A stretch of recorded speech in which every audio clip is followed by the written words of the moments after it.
For more on Zelensky's virtual address to Congress, let's bring in Nikole Killion and Elise Labott. Nikole is my teammate, CBS News congressional correspondent, and Elise is a contributing editor at Politico magazine and the CEO and founder of Zivi Media. Now, while President Biden has said he won't enforce the no-fly zone against Russia that President Zelensky has asked for, today the Ukrainian president shifted in his requests from the U.S. Is this too much to ask? Humanitarian no-fly zone, something that that Russia would not be able to terrorize our free cities. If this is too much to ask, we offer an alternative. You know what kind of defense systems we need, S-300 and other similar systems. You know how much depends on the battlefield, on the ability to use aircraft, powerful, strong aviation to protect our people, our freedom, our land, aircraft that can help Ukraine. Republican Senator Tom Cotton wasted no time after Zelensky's address, tweeting out soon afterward, quote, "No more timidity and half measures. It's time to send Ukraine the weapons needed to end this invasion," end quote. So, Nikole, what's the latest you're hearing on what Congress will try to do to push for what Volodymyr Zelensky wants? Well, look, I think there is a lot of frustration among members of Congress. I had an opportunity to speak with Congresswoman Victoria Spartz, who is Ukrainian-American, the first Ukrainian-born immigrant to serve in this Congress. And, you know, what she told me is similar to what that message you just read from Tom Cotton, that she is tired of the messages, she is tired of press conferences and, you know, the like, and that she really wants to see action. She continues to get inundated with text from her home country of all of the devastating scenes that we continue to witness and more. And so, you know, she is really hopeful and wants her colleagues to put forth this bipartisan push to try to prod the administration to go even further than what it has already done to date. And that is a similar message that we've heard from a lot of Republicans in particular, but even some Democrats who do feel that Congress could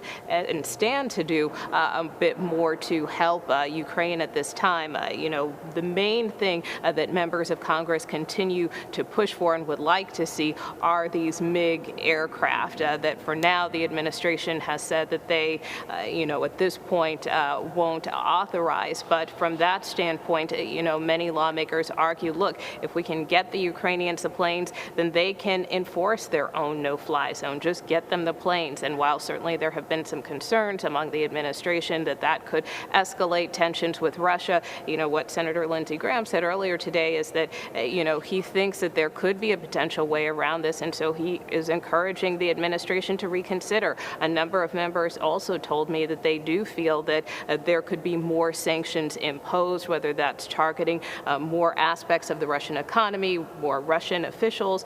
So, you know, Congress will continue to look for ways, but as of now, you know, many lawmakers seem overall, I don't want to say satisfied, but they do think that this was a good faith effort put forth by the Biden administration earlier today, and they support what the administration is doing. But as everyone continues to acknowledge, as we see these pictures coming out of Ukraine, they think that this Congress and this administration can do more, including that video shown by President Zelensky. So we had senators, Republican senators by the dozen, Nikole, lining up to talk about what they want. Somewhat repetitive, but hitting a drumbeat today of what they think the administration should do. What are the Democrats in Congress saying as the administration walks this fine line you described? Well, again, I think many Democrats are trying to be supportive of the administration, while many Republicans think that, you know, the administration is kind of slow walking this and has been slow to act. But still, both Republicans and Democrats, for the most part, are unified in that they do see a need for additional action and aid where and when it could help. And as I mentioned, you know, they believe that really trying to get Ukraine these aircrafts, you know, is really essential. Certainly, the administration is delivering, a number of other provisions in terms of military aid, whether that's ammunition or anti-tank aircraft and the like. But, from many members of Congress, again, this argument is that we should get these MiGs. There's some other planes called S-300s that they think should get in there, increase the drone capability, which the administration acknowledged today that they intend to do. But really, the key is expanding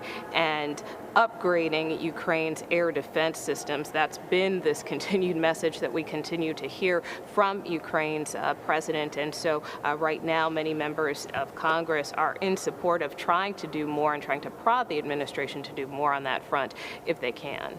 Now, our read of the room is that President Zelensky's virtual address really transcended politics. You had Republicans and Democrats actually sitting together in that auditorium, and you heard President Zelensky mention Pearl Harbor, 9/11, and the reference to the most famous speech from Dr. King. Listen to more of his address from earlier today with Congress.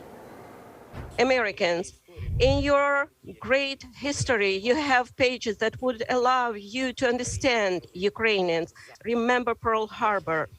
Terrible morning of December 7, 1941, when your sky was black from the planes attacking you. Just remember it. Remember September the 11th. I have a dream. These words are known to each of you. Today I can say, I have a need. I need to protect our sky. I need your decision, your help, which means exactly the same you feel when you hear the words, I have a dream. Now, Elise, this is the latest in a series of speeches by President Zelensky that he's given and that are tailor-made to the country he's addressing. He invoked Winston Churchill when addressing England's House of Commons. But is the ask of the U.S. any different than the ask of those other countries? Scott, not really. I mean, he wants, as Nikole said, he wants either it's a no-fly zone or the planes to go after Putin himself, after the Air Force, because let's face it, no amount of ammunition is really going to help. It's really about paralyzing the Russian Air Force because, when you see these pictures, the most of the carnage and the death is really the result of a lot of these bombings and these airstrikes. And that's what's doing the most damage. So, you could talk about sanctions, or you can talk about munitions, or you can talk about supplies, but it's really about, air dominance. And even a lot of people in Congress seem to think that they understand the ask because the Ukrainians are doing pretty well on the ground. If they could paralyze the Russian Air Force, then that would make a difference. But I do think that President Zelensky's pleas and his emotional addresses are really being effective. I mean, I do see the conversation, if not completely shifting a little bit. And I wonder if Nikole feels the same way because he is being so passionate. Senator Jackie Rosen, a Democrat from Las Vegas, was from Nevada, was on one of the TV programs today and said these pictures, he played this awful video of the carnage in Ukraine. And she said, these pictures are awful. I can't watch it. Who am I? Am I going to sit and watch World War III on TV with a box of popcorn? I can't. And I think President Zelensky is really pulling at the heartstrings of all of these countries. Don't forget, he was an entertainer, a communicator, and he's really so effective. And I do think if the ask isn't different and ultimately the no-fly zone isn't different, I think that countries are looking for a way to try and help him out a little bit more. I do think he's being very effective. Well, let me bring that question to Nikole. It's a good one. We have this call now echoing and reverberating in Washington to help Ukraine more. Nikole, the president signed that $800 million military aid package this afternoon. Does that appease some of those on Capitol Hill who are making that call? Well, as we've discussed, I don't know that it appeases lawmakers, but I think they are supportive overall. Anything and everything that we can do to help Ukraine, I think, is really the message that we're hearing from a number of members of Congress. Senator Marco Rubio said late today that he did feel that this additional $800 million in aid is substantial. But one thing that he pointed out is that, Ukraine's needs are going to shift. As this war evolves, so will Ukraine's needs. So to the extent possible, the United States has to be in a position and ready to respond to that, as does the U.S. Congress. So going forward, he just made the point that what Ukraine needs today may not be what they need tomorrow, and so Congress should be prepared to step in and the administration to do more if and when they can. Elise, in the meantime, President Biden heads to Brussels next week to talk to European leaders there. What's on the agenda, or what do we know about that trip? Well, it's pretty historic to have, this NATO meeting of leaders, not for one of these kind of annual or biannual summits, but really in terms of a conflict in Europe. And when the last time there was a conflict of this magnitude in Europe was during World War II. And so I think it's a couple of things. First of all, it's to show solidarity with Ukraine. It's to show resolve to President Putin. And it's also for, to show NATO's resolve for its other members, particularly some of the Baltic states that are very concerned because they're in Russia's backyard. Even though they're NATO states, they're certainly very worried. And so I think there's a lot of symbolism, a lot of message, but it's also a discussion about what NATO is going to do to fortify its defenses for its members, what else it could do for Ukraine. I think you're going to see some more NATO. I don't know that you'll ultimately see the no-fly zone. I personally think that's where we're headed, but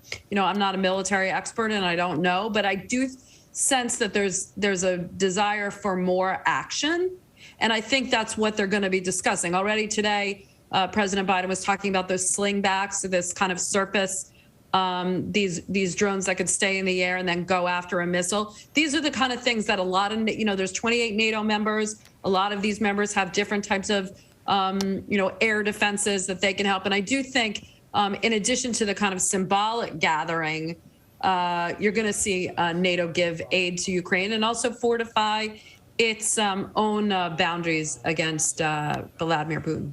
Well, at least we keep hearing about diplomatic talks between Ukraine and Russia. Are they getting anywhere? Are they real? Well, I mean, both sides are talking about some progress, right? But they've said that before about ceasefires, about humanitarian corridors, and they fell apart. I mean, the deal that seems to be on the table is that Ukraine would agree to some kind of neutrality. It would have its own army, but it would not, be a member of NATO. It would not work with any foreign forces as part of a multilateral organization. But then it would get security guarantees from a NATO. And that's where I think you'll also have to see discussions around the margins in NATO on that.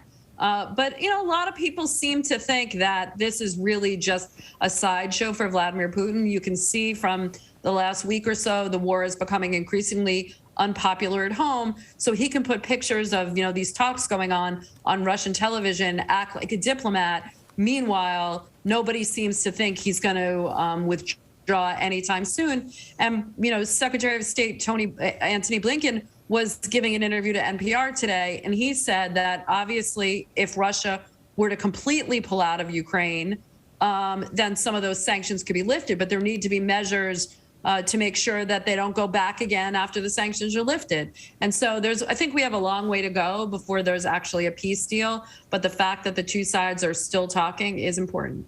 Elise Labott, Nikole Killion, thank you both.